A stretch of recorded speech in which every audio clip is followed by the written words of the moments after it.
Good morning, all of you.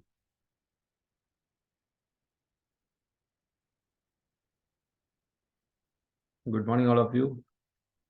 We'll move to the next chapter of our favorite book, The Obesity Code by Jason Fung. And इसमें बात कर रहा है, it's all about insulin resistance, the major player. Already हमने previous chapters में इसके बारे में cover किया है. Let's understand what exactly is insulin resistance, अपने बॉडी में क्यों हो रहा है, कैसे हो रहा है, बॉडी का रेस्पॉन्स कैसे है.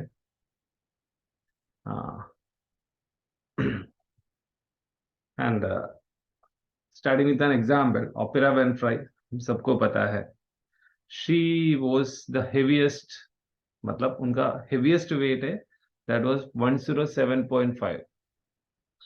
उन्होंने अपना कार्ब बॉडी से कंप्लीटली अवॉइड किया. कार्ब नहीं, उन्होंने अपना वेट को रिड्यूस किया and she went down to 72.6 kg. मतलब उनका वेट ऑलमोस्ट 35 kg उन्होंने रिड्यूस किया. And she is a fighter. She has got all the facilities, amenities, जो भी चाहिए सब कुछ है उनके पास. इतना वेट रिड्यूस करने के बाद भी उनका वेट 18 kg फिर से वापस बढ़ गई. एंड एक्चुअली जो है, the heaviest weight, lowest weight and वापस 19 kg, वापस जो 18 kg जो वापस बढ़ा है, वो सब all happen in span of 4 years. तो अगर नॉर्मली, अब जैसे हमें पता है obesity is not a caloric imbalance, it's a hormonal imbalance. And she reduced her weight with the theory that is caloric imbalance. अगर ओपेरा विनफ्री जैसे एक फाइटर को, इतना मजबूत एक लेडी को, she is A winner always, she has got every facility, जो चाहिए वो सब कुछ है. तो उनके जैसे एक lady with all these facilities, अगर उनका वेट अगर इतना वापस चला गया, तो Jason Fung is saying that theory doesn't work there. That is the reason why उनका वेट वापस उसी पॉइंट पे वापस चला गया. And obesity is a process of gaining maybe around half kg to 1 kg per year.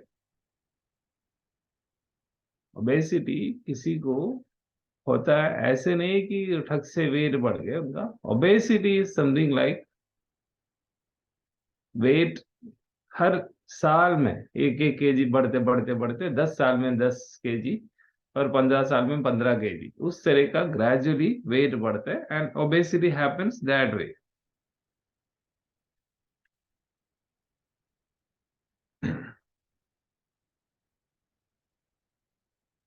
And how do we develop resistance? Already हमें पता है, हम इंसुलिन रेसिस्टेंस हमारे बॉडी में कैसे होता है. एग्जाम्पल्स भी इसमें दिया हुआ है. Human body is characterised by the fundamental biological principle of homeostasis. Homeostasis मतलब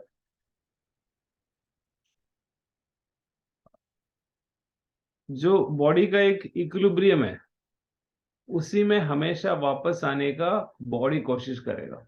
इक्विलिब्रियम मतलब, फॉर एग्जाम्पल, मेरा बॉडी का एक सेट वेट है. वेट हो सकता है थोड़ा बढ़ेगा, थोड़ा कम होगा, ये सब this all things happen. 75 kg किसी का सेट वेट है, तो हो सकता है 76 पे जाएगा, 77 पे जाएगा, और 73 पे जाएगा, 74 में. तो लेकिन body always try to come back to that 75. That is the equilibrium of the body, that is called homeostasis. ये होमोस्टैटिस हर व्यक्ति में है. दैट एंड बॉडी इस प्रिंसिपल्स पे काम करता है.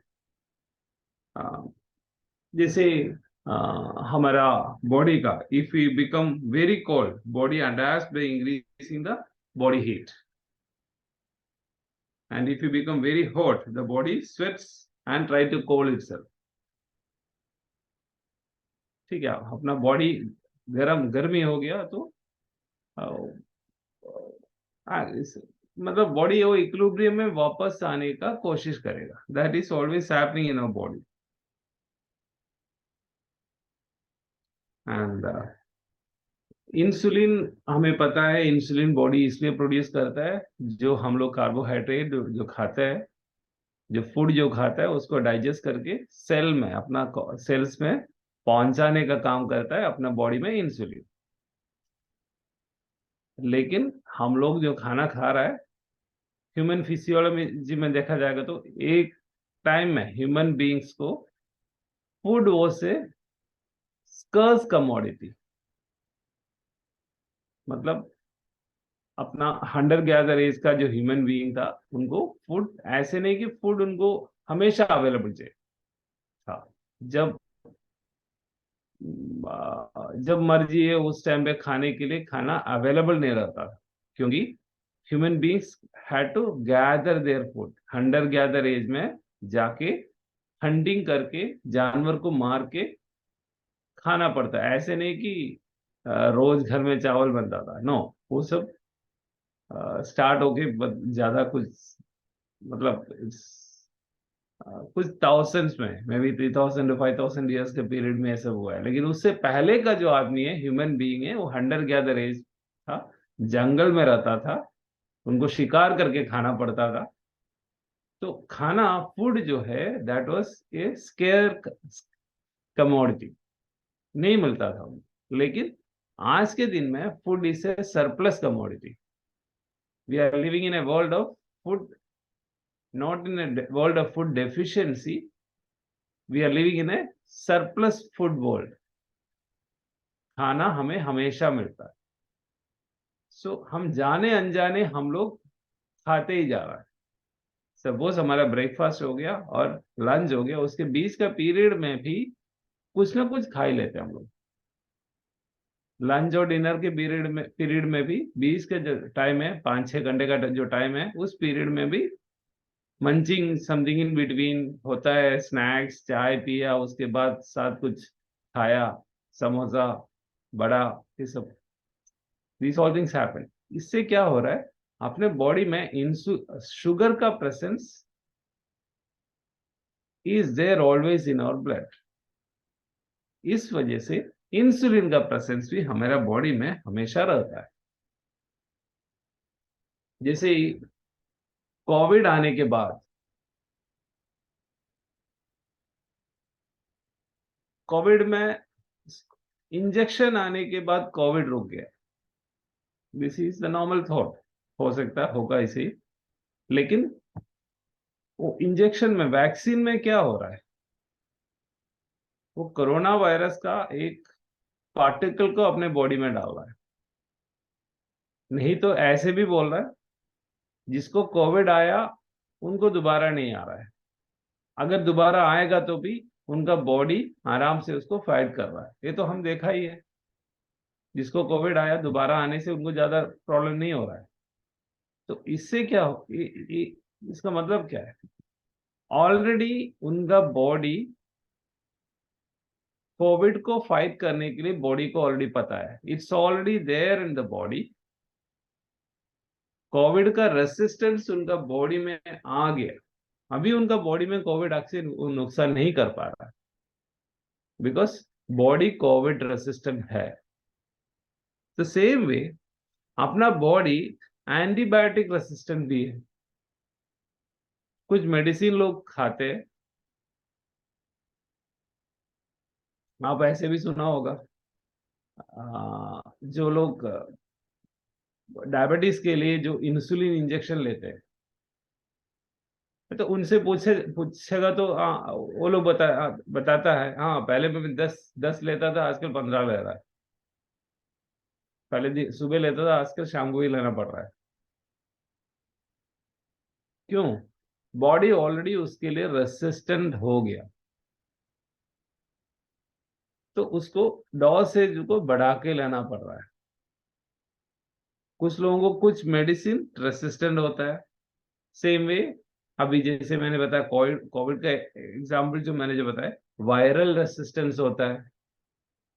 कुछ वायरस के लिए बॉडी रेसिस्टेंट है, कुछ ड्रग्स के लिए लोग रेसिस्टेंट है।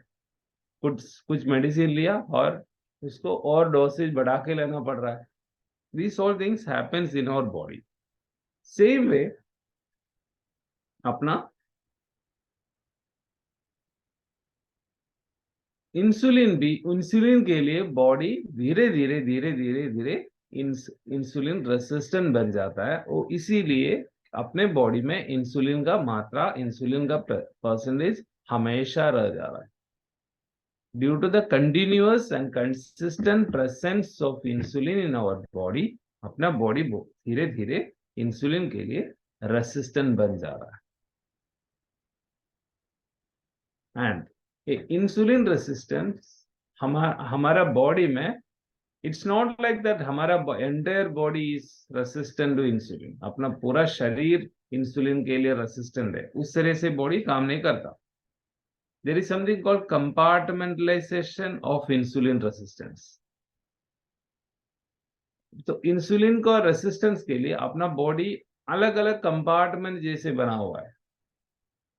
ये नहीं कि बॉडी का हर पार्ट इंसुलिन के लिए एकदम से रेसिस्टेंट है, नो। और body is compartmentalised. Normally hypothalamic area of the brain controls body set weight. Already कल भी हमने इसके बारे में बात की है। अपना ब्रेन का जो हाइपोथैलेमस है, that is controlling the body set wait.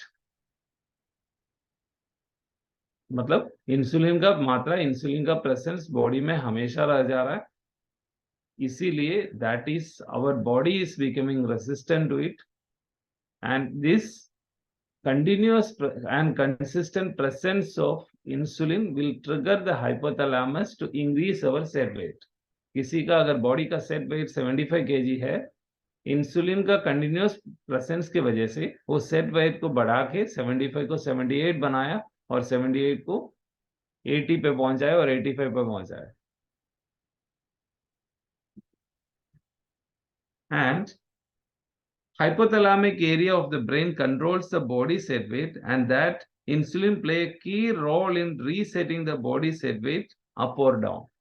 इसको अप और डाउन करने में इंसुलिन प्लेस द की role.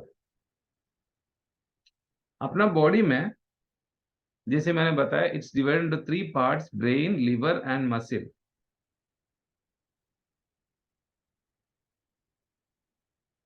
And the insulin resistance does not affect insulin resistance in our liver. अपना मतलब अपना बॉडी में लिवर जो है, liver become resistance to insulin because of the heavy presence of insulin. Insulin का मात्रा हमेशा बॉडी में बढ़ा रहता है, इसलिए लिवर इंसुलिन के लिए रेसिस्टेंट बनता है। लिवर को इंसुलिन रेसिस्टेंस, वो जो लिवर जितना इंसुलिन रेसिस्टेंट है उसको नॉर्मल करने के लिए इंसुलिन का मात्रा बॉडी में कम रखना चाहिए। तो उसके लिए हम लोग अलग अलग प्रैक्टिसेस करते हैं, कार्ब को रिड्यूस करते हैं, इंटरमिटेंट फास्टिंग करते हैं, बहुत सारे काम करते हैं। उसमें हम आगे चैप्टर में आएगा। लेकिन अपना मसल्स जो है, मसल्स इंसुलिन रेसिस्टेंट बनने का मेन रीजन इस द अपना बॉडी में एक्सरसाइज कम हो रहा है, उस वजह से अपना बॉडी का मसल्स इंसुलिन रेसिस्टेंट बन जाता है। उसका मेन रीजन ऐसे नहीं कि इंसुलिन को कम करो मसल्स नॉर्मल हो जाएगा। इंसुलिन रेसिस्टेंट होने का मेन मसल्स इंसुलिन रेसिस्टेंट होने का मेन रीजन लोगों में आजकल एक्सरसाइज बहुत कम हो रहा है, लोग बॉडी का एक्सरसाइज नहीं कर रहा है, फिजिकल एक्सर्शन बहुत कम होने की वजह से मसिल ज्यादातर इंसुलिन रेसिस्टेंस हो जा रहा है। And brain will never go insulin resistant, अपना ब्रेन जो है it will never go insulin resistant. And exercise करने से it doesn't have any effect on liver. आप एक्सरसाइज करके लिवर का इंसुलिन रेसिस्टेंस को कम नहीं कर सकता, ठीक है। एक्सरसाइज करके आप अपना मसिल का इंसुलिन रेसिस्टेंस को कम कर सकता है, एक्सरसाइज करके लिवर का इंसुलिन रेसिस्टेंस को कम नहीं कर पाएगा। इंसुलिन का प्रेजेंस कम करके आप लिवर का इंसुलिन रेसिस्टेंस को कम कर सकता है, लेकिन मसिल का नहीं। एंड और brain will never go insulin resistant. ये अलग अलग कंपार्टमेंट में बॉडी डिवाइड किया हुआ। Cortisol also rise the, and cortisol जो है, जो स्ट्रेस हार्मोन जो है, वो उससे भी हमें, कल भी हमने सीखा है, उससे भी अपना बॉडी में इंसुलिन रेजिस्टेंस बढ़ता है। तो इसीलिए कोर्टिसोल जब बढ़ता है बॉडी में, शुगर का presence, sugar, cortisol again it's a fight और फ्लाइट हार्मोन। जब भी बॉडी स्ट्रेस्ड रहता है, स्ट्रेस हार्मोन है, जब भी बॉडी स्ट्रेस रहता है उस टाइम पे बॉडी में कोर्टिसोल प्रोड्यूस होता है। एंड उस हंटर गैदर एज में स्ट्रेस कब होता था, कोई जानवर हमें भगा मार, आई मीन हमें मारने का कोशिश करता था, उस टाइम पे आदमी को बचने के लिए, जानवरों से बचने के लिए भागना पड़ता था, कोई पेड़ के ऊपर चढ़ना पड़ता था, कहीं छुप जाना पड़ता था, ये सब करना पड़ता था। उस टाइम पे stress hormone that is cortisol उनका बॉडी में ठग से बढ़ जाता था। उससे क्या होता था, कोर्टिसोल बॉडी में बढ़ने से अपना बॉडी में शुगर का लेवल एकदम हाई हो जाता, ताकि एकदम बढ़िया से भाग के बच जाए उनसे। सो कोर्टिसोल प्रोडक्शन के बाद दो काम होता था, मतलब कोर्टिसोल प्रोडक्शन के बाद ह्यूमन बींग्स को फिजिकल एक्सर्शन बहुत ज्यादा होता था। लेकिन आजकल हमें कोई जानवरों से बचना नहीं पड़ता, thank God, human being civilized हो गया। लेकिन आज भी कोर्टिसोल हमारे बॉडी में ज्यादा है, कोर्टिसोल का परसेंटेज ज्यादा है। That is because of stress, not due to that वो एनिमल का थ्रेट के वजह से नहीं, कुछ और अपना पर्सनल रीजन, अपना फैमिली रीजन, अपना जॉब, ये सब की वजह से स्ट्रेस ज्यादा है। तो उससे भी बॉडी में ग्लूकोज ज्यादा रहता है। बॉडी को पता नहीं कि ये स्ट्रेस कहाँ से आ रहा है, जानवर से आ रहा है या अपना फैमिली प्रॉब्लम से आ रहा है, इमोशनल रीजन से हो रहा है, ये सब बॉडी डिस्टिंग्विश नहीं कर पा रहा है। स्ट्रेस आ गया, बॉडी कोर्टिसोल प्रोड्यूस किया। लेकिन आजकल का जो थ्रेट है दैट इज, मतलब ये थ्रेट कंटिन्यूअस बॉडी में रह जा रहा है, तो इस वजह से शुगर अगेन कंटिन्यूअस बॉडी में रह जा रहा है। अगेन इंसुलिन भी कंटिन्यूअस बॉडी में, इंसुलिन का प्रेजेंस ज्यादा है। So this is a cycle and this a continuous cycle, एक विशियस साइकिल है, कंटिन्यूअस जा रहा है। And cortisol level also raises, cortisol जो है अर्ली मॉर्निंग में बॉडी में, जब अर्ली मॉर्निंग में कोर्टिसोल का प्रोडक्शन स्पाइक ज्यादा होता है बॉडी में। ग्रोथ हार्मोन, ग्रोथ हार्मोन का प्रोडक्शन भी बॉडी में अर्ली मॉर्निंग में ज्यादा होता है। थायराइड स्टिमुलेटिंग हार्मोन, तो ये सब बहुत सारे हार्मोन्स अपने बॉडी में प्रोड्यूस कर रहा है, हो रहा है, कंटिन्यूअसली हो रहा है। ये सब के अगेंस्ट में बॉडी का रेस्पॉन्स अलग अलग तरीके में होता है। लॉट ऑफ हार्मोन्स, बहुत सारे हार्मोन्स अपने बॉडी में डेली मतलब एक एक टाइम में एक एक हार्मोन बॉडी में प्रोड्यूस होता है। कल भी हमने बात किया था, मेलाटोनिन, सेरोटोनिन, हैप्पी हॉर्मोन्स, बहुत सारे हॉर्मोन्स है। This all hormones has got अलग अलग रेस्पॉन्स इन आवर बॉडी। जैसे हैप्पी हार्मोन है, हैप्पीनेस हमें हमेशा मिलता है, तो that hormone will produce always. लेकिन स्ट्रेस अगर हमेशा मिल रहा है तो stress hormone will produce more.